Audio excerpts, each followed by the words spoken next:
Welcome back.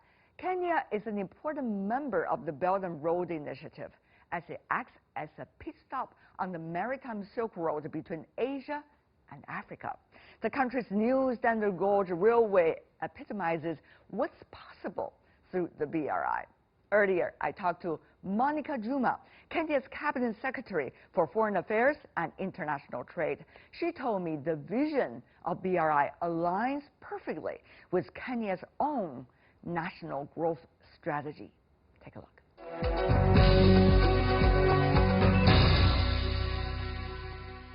Madam Minister, what a pleasure to see you in Beijing. We are delighted to be here. Thank you. When it comes to Kenya, we have to talk about the railway. That project is amazing. But exactly how much is it really having an impact on the trade and the lives of the Kenyan? Many really wonder. It is an important corridor for our economy, and it is conceived to be the bridge to the future. We are, as you know, we are a gateway on the Indian Ocean, but we open up to East, Central, and Southern Africa. And so this railway fits very well. It aligns very well to the greater vision of the BRI, connecting the entire world, because it gives the promise of connecting the Indian Ocean to the Atlantic Ocean. Yeah. Madam Minister, as you may know, many say, oh, maybe BRI is only an idea. But if they have ever visited your country, they would know infrastructure like the railway that you just mentioned is a crystallization of the examples of that. Well, this is not an idea, it's a reality, and it is not a reality now. It's a historical reality. You know, there is a history to it. We are talking about the ancient Silk Road. We are talking about the history of trade between Africa and Asia. I mean, in a town called Lamu, we have Kenyans of Chinese descent from the trade from that time. We have Kenyans of Yemeni descent. We have Kenyans of Indian descent, which is the history of trade between the African continent, at least the eastern side of the African continent, and the Asiatic world. So this is not new. We are just revitalizing that corridor and really pushing because of the desire of the people. People want to trade more. People want more prosperity. And you cannot have prosperity and growth without infrastructural connection. So this becomes the important driver for making trade and commerce happen. But of course, when it comes to infrastructure building, there's a lot of issues, you know, economic issues rather. For example, how long you're going to invest and how much benefits you're going to have money-wise for both the investor and the recipient, and the debt, for example, or how much eventually you're going to link what you have with the rest of the region and the world. So, and also, for example, a country like Kenya, to what extent will it function as a hub, and how is it in competition with the others as well? So how do you see this one after another? Well, in 1898, there was a proposal to lay a railway from Mombasa to Uganda by the colonial administration. The debate on that railway was so heated once because it was seen as a lunatic's idea. In fact, it was called the Lunatic Express. Was Today, it? yes, it was. Oh my God. Today, you cannot speak about the economy of Kenya or Uganda without talking about the Mombasa-Uganda Railway. It is the heartbeat of the economy. It is where nearly 60% of the growth of those two countries are dependent on. Now, that was the vision of 100 years, you know. And so the SGR is about now, but it is more about the future and the prospect of opening up to a future of growth, to a future of prosperity, to a future of connecting the entire, across the African, the middle of the African continent. Right. And so the conceptualization of this project is really a project about the future. And in order to have that future, you must invest now. So that is really the essence of this.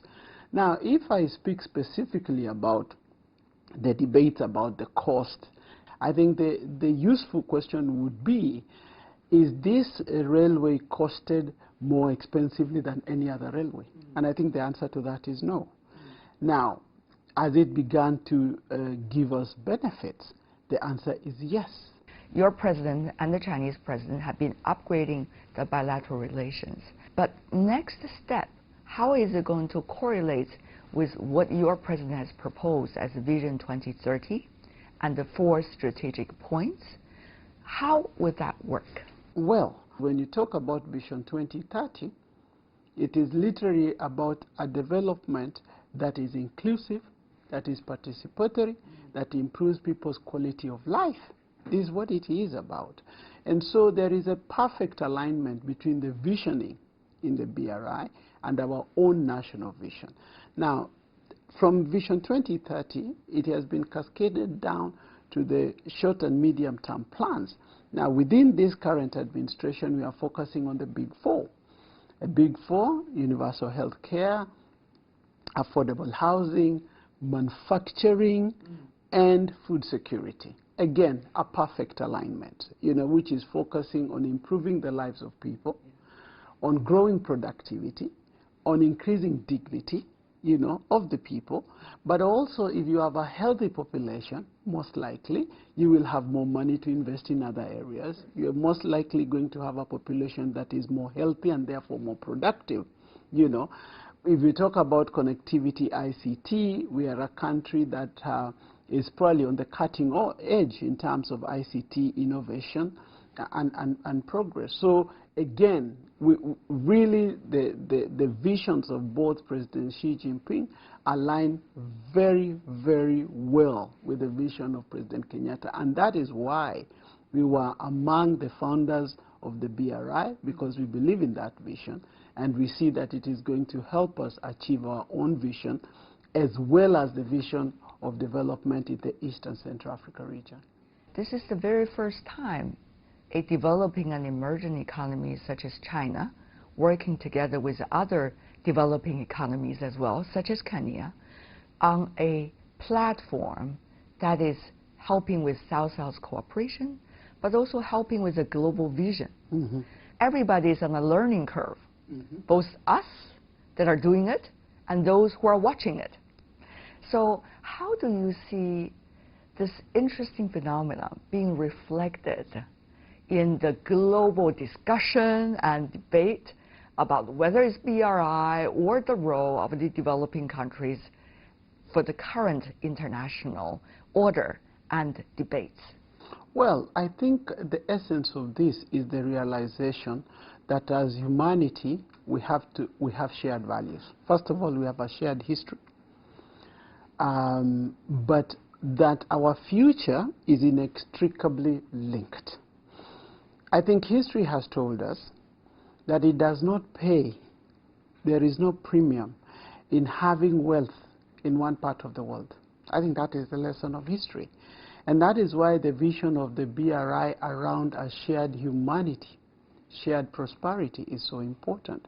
That in fact you can have, as my president says, a mutually a win-win situation. And I heard one of the presidents today say that you cannot have a winner in a zero-sum game. And I think this is the lesson, frankly. It doesn't coexist. You cannot have it. It's not possible. You cannot have a zone of wealth and a zone that is deprived. It doesn't happen.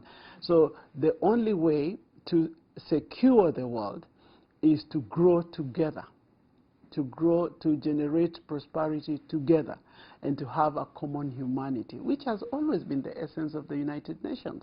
And that is why the threats that are upon multilateralism, and there was a concerted call for us to revitalize cooperation, to revitalize multilateralism. And I think, again, this is the value of the BRI, reminding us that we are in this together.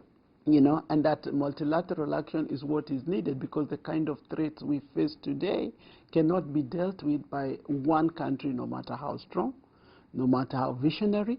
And it is threats such as climate change, where it doesn't matter what you do, the other country, your neighbor, has got to put an effort in it, you know, so that we can all have collective action that is mitigating the negative impact of climate change. So it is those types of threats, the threat of terrorism, for example. No one country can claim to have the ability to deal with terrorism. So you need a concert of action. The threat, even the threat of poverty, you know, the whole debate around the SDGs is that we are going to have to act together. And that is the essence of this. So I think herein we have a development framework that also calls upon us to really revitalize and re-energize multilateral action towards a collective, a sense of shared, because we have shared values, but also because we are of a common humanity.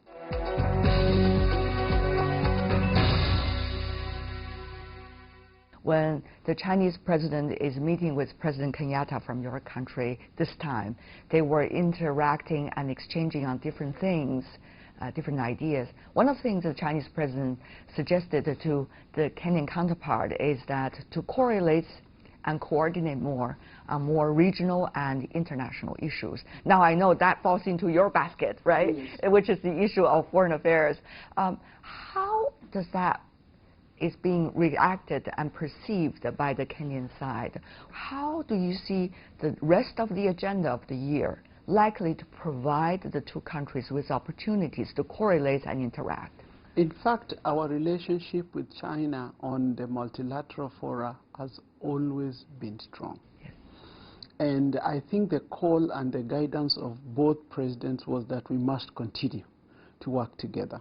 For example, when the Secretary General hosts on the sideline the meeting on climate change, we expect, because we know that the drive for President Xi Jinping is around green growth.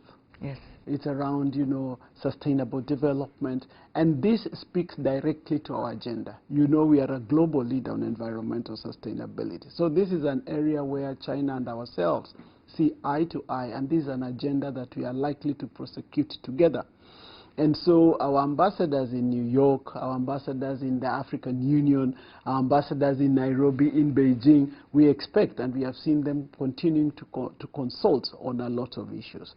The other issue that we have continued to speak to each other about is on the UN reform. Yes. We believe the reform is overdue, you know, that the premier institute globally must reflect the reality and must meet the needs of the world and its people. And so we believe strongly that the UN and the UN Security Council requires to reform. It is an area that we see eye to eye with Beijing, and it's an area we'll continue to speak to. We see from the same side the question of peace and security. Mm-hmm. You know, we work very closely with China in regional security, South Sudan, Somalia. We see eye to eye, and that will continue to engage with China. Kenya is playing a pivotal role in terms of African affairs. So now, of course, Africa is in transition. It's a continent of hope. But at the same time, it means when you have hope, you have to work hard. When you work hard, you do see the challenges. So, Madam Minister, given the multilateral experiences and regional experience you have over the years, what do you make of the biggest challenge that Kenya could be providing support when it comes to Africa's future, Madam Minister? Well, Africa is a large continent. I know, I know.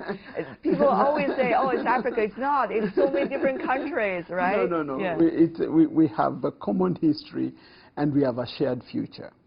And yes, President Kenyatta has been a champion for the African cause, particularly the desire for integration and growing the intra-Africa trade. As you know, probably inter-Africa trade is something between 15% and 17%, so it is very low. And everybody believes that you cannot grow the prosperity of Africa until you grow the intra-Africa trade. And so that is why the discussion around forging integration becomes such an important one. And it's not just a challenge, it's an opportunity. We see it as an opportunity. That's why we are very excited that we are going to be launching the Continental Free Trade Area, having acquired the 22 ratifications now. Right. And so this is an opportunity. You know, it's hard work because we have to think about closing the infrastructure gap, and you cannot move trade or goods or people without infrastructure.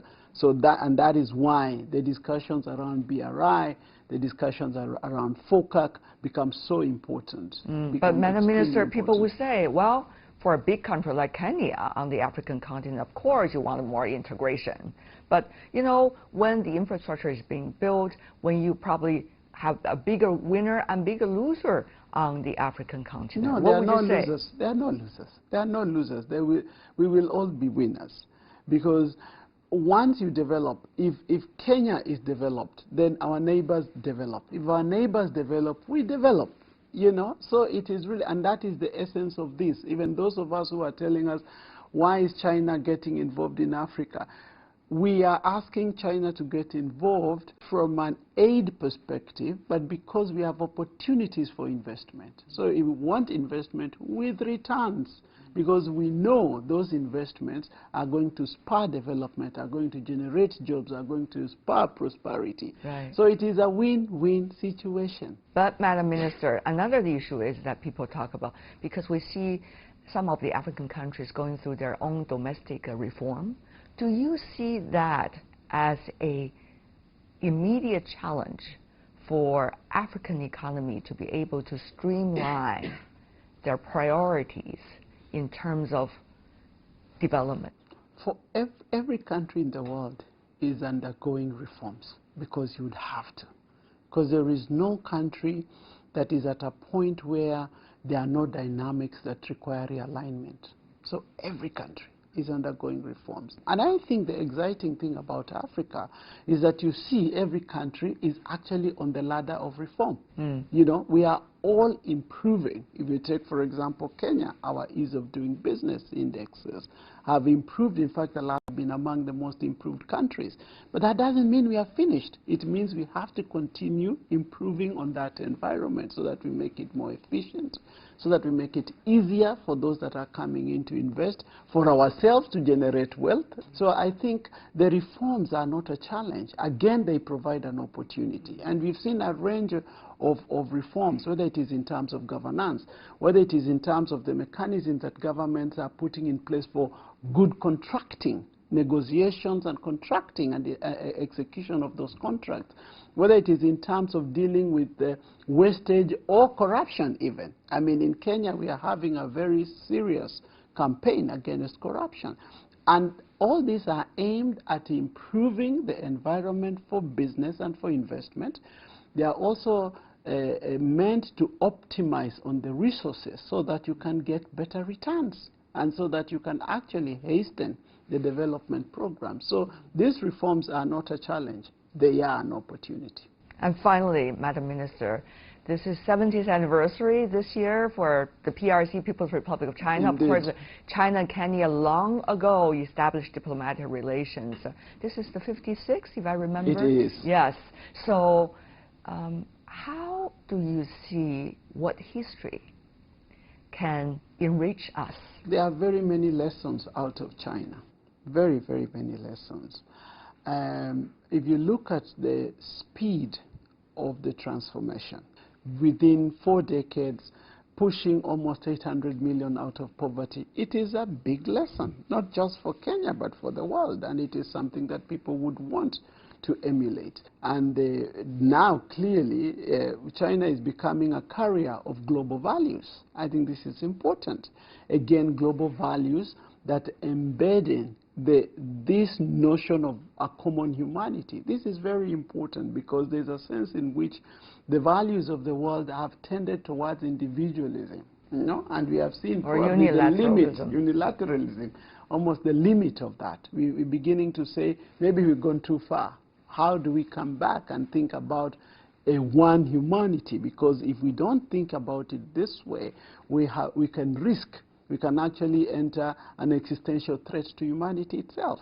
So I think there are a number of lessons that we can draw out of China, a number of lessons as well that we can draw from the African side. You know, the need for people-to-people connectivity, which is why encouraging the visitation of people, encouraging the understanding of diversity, cultural connections, you know, art connections, student-to-student connection and so forth is so important, because the relations of nations are underpinned by the relations of the people.